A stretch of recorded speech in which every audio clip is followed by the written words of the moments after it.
Hey, and welcome to Hank's True Barbecue. Time for another cook. I'm gonna use my hot box and I'm doing pork belly, or what I call pork belly fat fingers.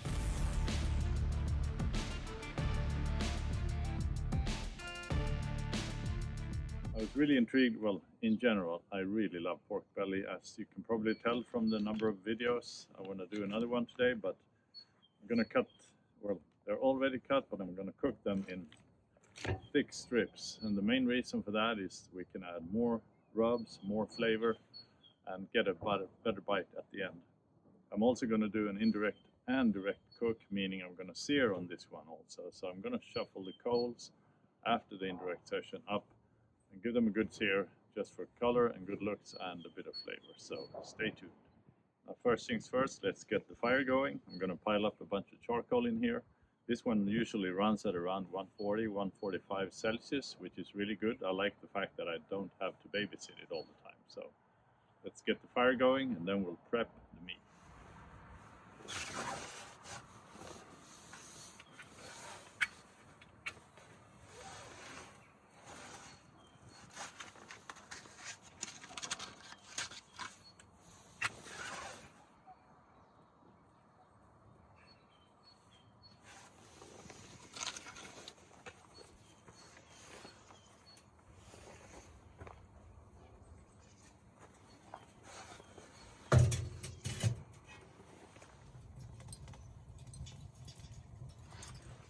So this is a charcoal I'm using, marble charcoal.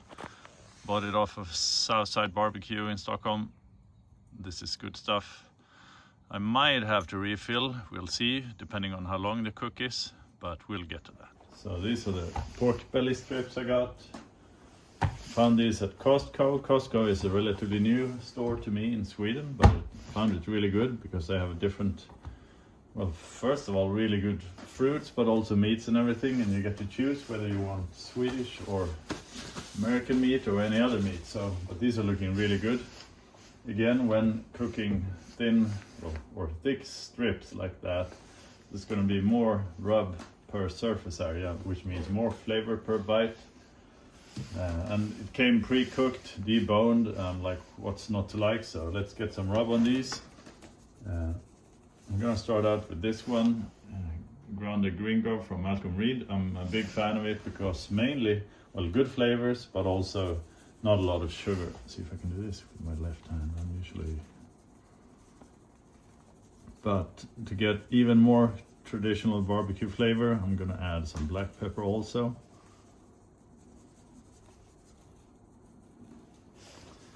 Looking good, all four sides. Just gonna rotate, keep going.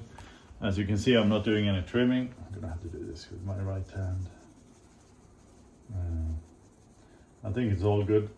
Plenty of fat, which means plenty of flavor. Always nice. Third side, keep flipping, keep going.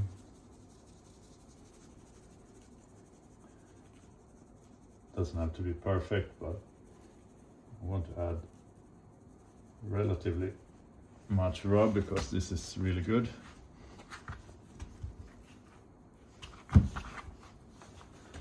And the final side.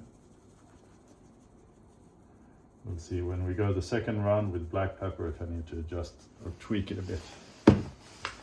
16 mesh black pepper, always a winner when it comes to barbecue. I want to help, this is going to help build the bark and the crust, which is going to be nice.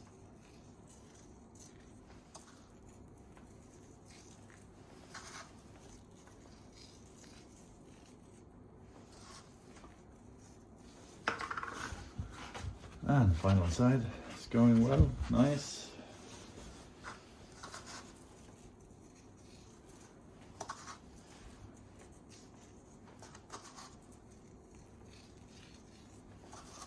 And a bit more. I think that's looking good. Nice, ready to pop these on the grill. All right, the fire is going. Time to flip this over.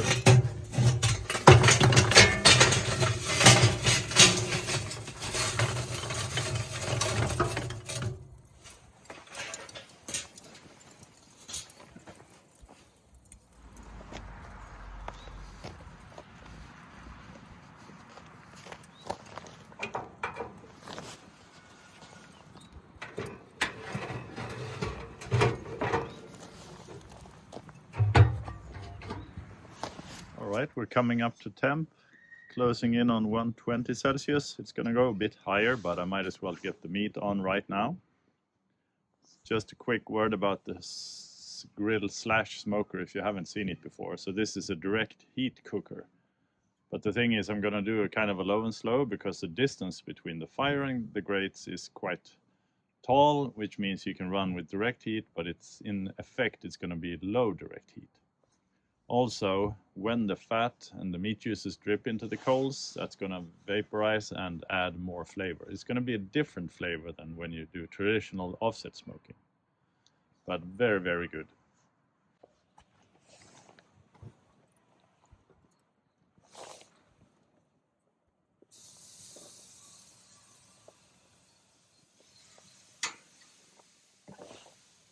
Nice day for some grilling. Really nice with the sun out and the sizzling when you put the meat on the grates. So I'll just leave this for, I don't know, 30, 40, 45 minutes and then come back and check on temps and also flip it. First check, first flip. Oh man, that's looking good. Nice one. Oh, plenty of charring. That's good. I like that. Lots of flavor. Whoops.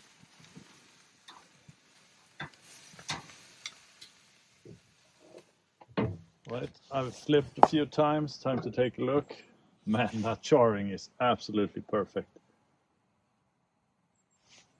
Yeah, we're coming up to temp. This is going to be a quick cook.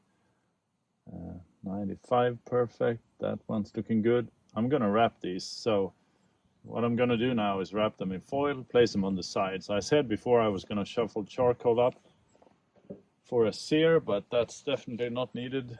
That just looks perfect as it is. So let's get some aluminum foil. Let's get the first one.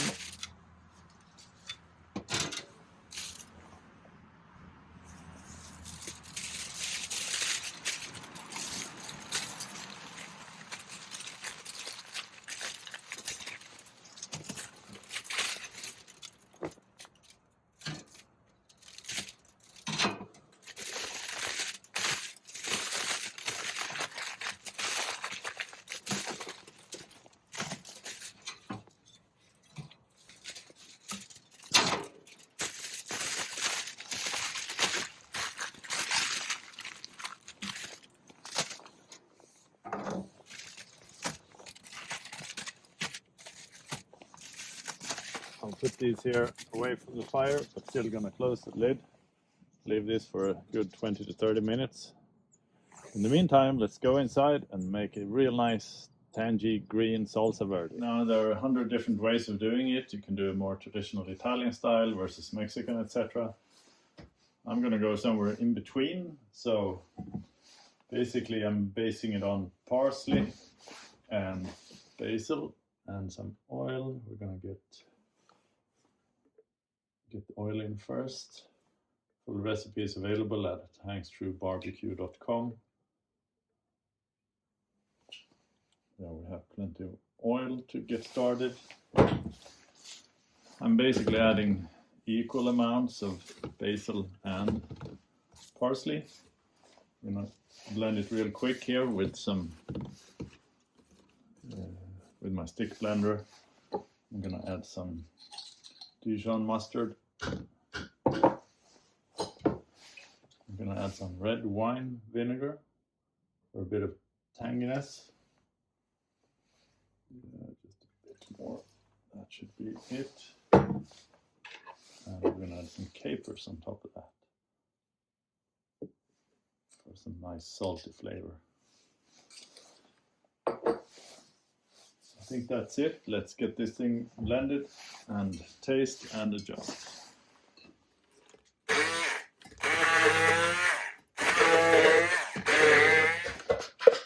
That's looking pretty good. Nice texture. Let's see how it tastes. This is good. I'll just leave it here for 10 minutes, but that's really good. Don't think I want to add any salt or anything actually. Yeah. That one's done. All right, let's see if we can make a nice spread here with some, oh man, that pork belly, so soft and Oh, look at that fat coming out. That's going to be a good flavor. The salsa verde, I put it in a nice small bowl here. That should be good.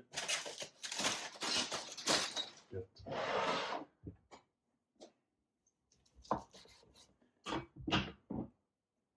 That's looking nice. Man, I can't wait to try this. So what do we have here really? This was a real quick cook. I didn't have to sear, as I said earlier, which is nice. So we cooked this like 25 minutes per side roughly, getting a good char from the low direct heat, nice crust and everything. So pretty quick cook, I would say. Then mix the nice green salsa verde with a bit of tanginess to go with a rich and fatty pork. So I don't know, enough said. Let's try and sample this and see how it came out. Let's see if we can slice into this.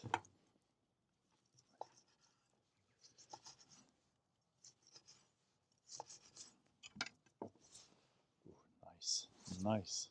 All right, let's give this a try.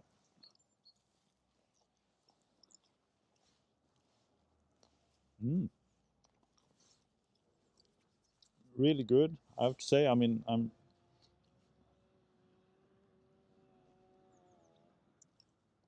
first thing that stands out is the fact that I added black pepper. I think that was a real win.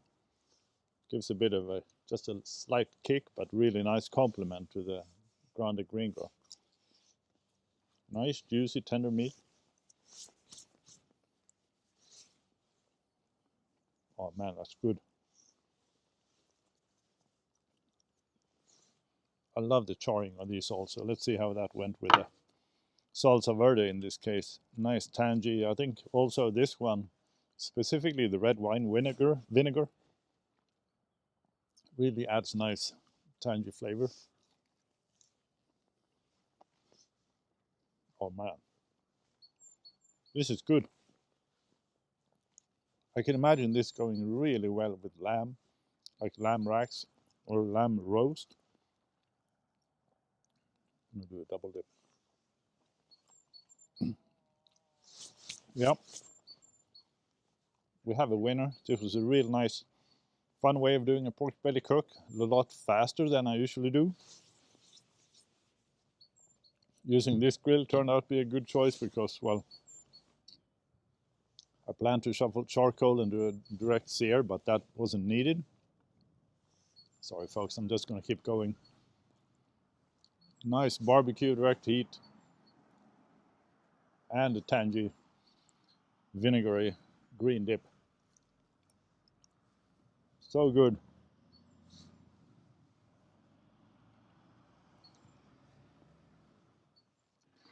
So yeah, this was a fun one, highly recommended. Again, I think it's really good with the pork belly because it contains so much fat. It can take the direct heat also, while still coming out tender and juicy.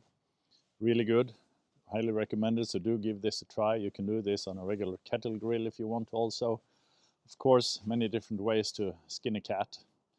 Anyhow, I'm gonna keep eating away on these. So tasty. But thanks for watching. See you guys next episode.